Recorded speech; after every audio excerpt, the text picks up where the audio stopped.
آج بچے بہت خوش تھے کیونکہ آج ہم ان کی پھپھو کے گھر کھانے پہ جا رہے تھے۔ بچوں کی تو جیسے تیاری ہی ختم نہیں ہو رہی تھی۔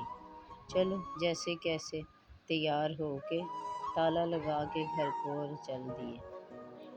رستے میں پٹرول ڈلوایا رکشے میں اور بچوں کو ساتھ لیے ہم سفر پر نکلے۔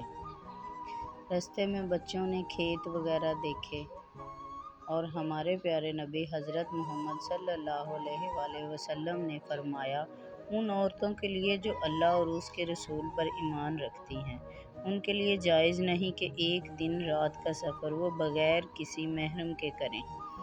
پھپھو کے گھر پہنچے تو پھپھو کے ساتھ مل کے میں نے کھانا بنوایا۔ کھانا کھا کے ایان باہر کھیتوں میں گھومنے کے لیے چلا گیا اور اس نے وہاں ویڈیو بھی بنائی۔ شام کو ہم گھر واپس آ گئے۔